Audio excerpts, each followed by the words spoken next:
ભાજપના ઉમેદવારના નામ જાહેર થતાની સાથે જ કોંગ્રેસ એક્શન મોડમાં જોવા મળી રહ્યું છે। ગુજરાત કોંગ્રેસ એ આવતીકાલે ઉમેદવાર જાહેર કરે તેવી પ્રબળ શક્યતાઓ છે। ઉમરેઠની બેઠક એ આમ તો મૂળ કોંગ્રેસનો ગઢ માનવામાં આવી રહ્યું છે અને હવે આ ગઢ ફરી એકવાર કબજે કરવા માટે કોંગ્રેસે તૈયારીઓ શરૂ કરી દેવામાં આવી છે।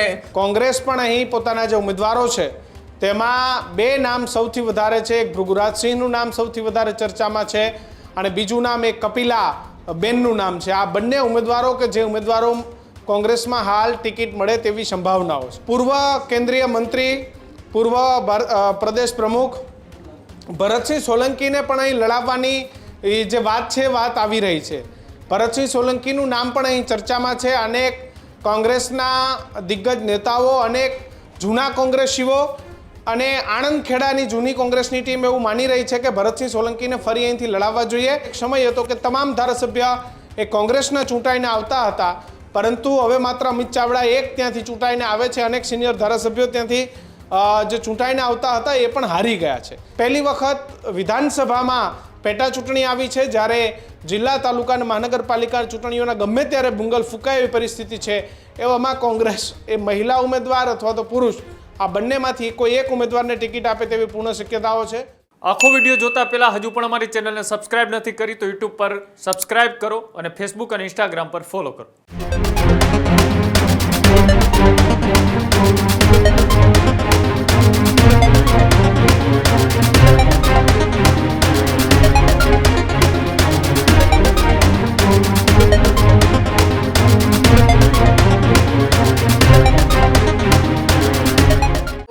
વિધાનસભાની પેટા ચૂંટણીને લઈને રાજકીય ગતિવિધિઓ તેજ થઈ છે। ઉમરેઠ વિધાનસભાની પેટા ચૂંટણીમાં ભાજપે ઉમેદવાર જાહેર કર્યા। ભાજપના ઉમેદવારના નામ જાહેર થતાની સાથે જ કોંગ્રેસ એક્શન મોડમાં જોવા મળી રહ્યું છે। ઉમરેઠ વિધાનસભાની પેટા ચૂંટણી પહેલા જ મોટી હલચલ જે છે તે શરૂ થઈ છે।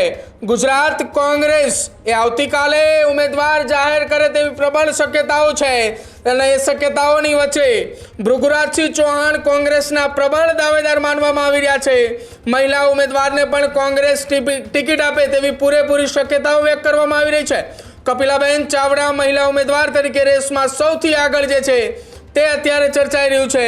કોંગ્રેસમાંથી ત્રીજું નામ પણ એ ઉમેદવાર તરીકે છેલ્લી ઘડીએ સામે આવે તો કદાચિત નવાય નહીં, કેમ કે કોંગ્રેસે વિધાનસભાની પેટા ચૂંટણી માટે ઉમરેઠ બેઠકની પેટા ચૂંટણી માટે ચર્ચાઓ શરૂ થઈ ચૂકી છે, જેમાં બે નામ એ ચર્ચાની અંદર છે। પહેલું નામ ભૃગુરાજસિંહ ચૌહાણ કોંગ્રેસના પ્રબળ દાવેદાર। જો મહિલા ઉમેદવારને મેદાને ઉતારવા હોય તો કપિલાબેન ચાવડા પણ એ પ્રબળ દાવેદાર તરીકે રેસમાં આગળ ચાલી રહ્યા છે, પરંતુ આ તમામની વચ્ચે કોંગ્રેસ છેલ્લી ઘડીએ નવો એ જો દાવ ખેલે તો કદાચિત ત્રીજું નામ પણ ચર્ચાની અંદર ચાલી રહ્યું છે અને ત્રીજું નામ પણ ખુલીને કદાચિત બહાર આવે તેવી શક્યતાઓ વ્યક્ત કરવામાં આવી રહી છે। ભાજપે ઉમરેઠ બેઠકની અંદરથી વિધાનસભાની પેટા ચૂંટણી માટે સ્વર્ગસ્થ ગોવિંદ પરમારના પુત્ર હર્ષદ પરમારને એ ટિકિટ આપી છે અને ભાજપે ટિકિટ આપતાની સાથે જ નામ જાહેર કરતાની સાથે જ કોંગ્રેસ હવે હલચલની અંદર દેખાઈ રહી છે। ઉમરેઠની બેઠક એ આમ તો મૂળ કોંગ્રેસનો ગઢ માનવામાં આવી રહ્યું છે અને હવે આ ગઢ ફરી એકવાર કબજે કરવા માટે કોંગ્રેસે તૈયારીઓ શરૂ કરી દેવામાં આવી છે। બે નામો અત્યારે ચર્ચાઈ રહ્યા છે અને બે નામોની વચ્ચે ત્રીજું નામ પણ આવે તેવી શક્યતાઓ વ્યક્ત કરવામાં આવી છે।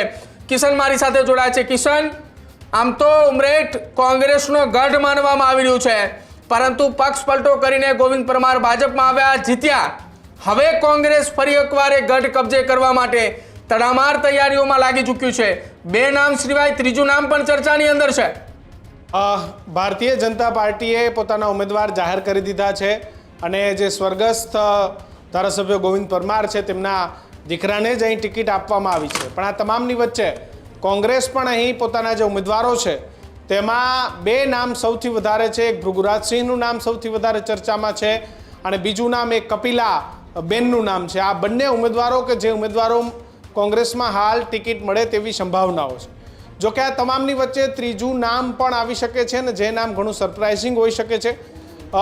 પૂર્વ કેન્દ્રીય મંત્રી પૂર્વ પ્રદેશ પ્રમુખ ભરતસિંહ સોલંકીને પણ અહીં લડાવવાની જે વાત છે વાત આવી રહી છે। ભરતસિંહ સોલંકીનું નામ પણ અહીં ચર્ચામાં છે। અનેક કોંગ્રેસના દિગ્ગજ નેતાઓ, અનેક જૂના કોંગ્રેસીઓ અને આણંદ ખેડાની જૂની કોંગ્રેસની ટીમ એવું માની રહી છે કે ભરતસિંહ સોલંકીને ફરી અહીંથી લડાવવા જોઈએ અને તેમને સક્રિય રાજનીતિમાં ફરી એક વખત લાવવા જોઈએ. પરંતુ ભૃગરાજસિંહ ચૌહાણનું નામ અહીં સૌથી વધારે ચર્ચામાં છે અને તેમને પણ કોંગ્રેસ પાર્ટી એ લડાવી શકે છે. આમ તો અમિત ચાવડાની જીત બાદ જે આણંદ ખેડા જિલ્લાની અંદર કોંગ્રેસ છે એ કોંગ્રેસ એ પ્રમાણે ટકી નથી શકી, કારણ કે એક સમય હતો કે તમામ ધારાસભ્ય એ કોંગ્રેસના ચૂંટાઈને આવતા હતા, પરંતુ હવે માત્ર અમિત ચાવડા એક ત્યાંથી ચૂંટાઈને આવે છે. અનેક સિનિયર ધારાસભ્યો ત્યાંથી જે ચૂંટાઈને આવતા હતા એ પણ હારી ગયા છે. એ તમામની વચ્ચે ઉમરેઠની બેઠક જીતવા માટે કોંગ્રેસે તનતોડ મહેનત કરવી પડશે, દિવસ રાત એક કરવા પડશે. જો કે ભારતીય જનતા પાર્ટી પણ પોતાની આ સીટ છે એ સીટને નથી ગુમાવવા માગતું. જગદીશ પંચાલના પ્રદેશ પ્રમુખ બન્યા બાદ પહેલી વખત વિધાનસભામાં પેટા ચૂંટણી આવી છે, જ્યારે જિલ્લા, તાલુકા અને મહાનગરપાલિકા ચૂંટણીઓના ગમે ત્યારે ભૂંગલ ફૂંકાય એવી પરિસ્થિતિ છે. એવામાં કોંગ્રેસ એ મહિલા ઉમેદવાર અથવા તો પુરુષ આ બંનેમાંથી કોઈ એક ઉમેદવારને ટિકિટ આપે તેવી પૂર્ણ શક્યતાઓ છે. જો કે આ તમામની વચ્ચે પૂર્વ નેતા ભરતસિંહ સોલંકીનું નામ પણ દમખમથી ચર્ચામાં છે. પ્રદીપ, આ જ પ્રકારની તમામ અપડેટ જોવા માટે ન્યૂઝરૂમ ગુજરાતને લાઇક, શેર અને સબસ્ક્રાઇબ કરવાનું ભૂલતા નહીં.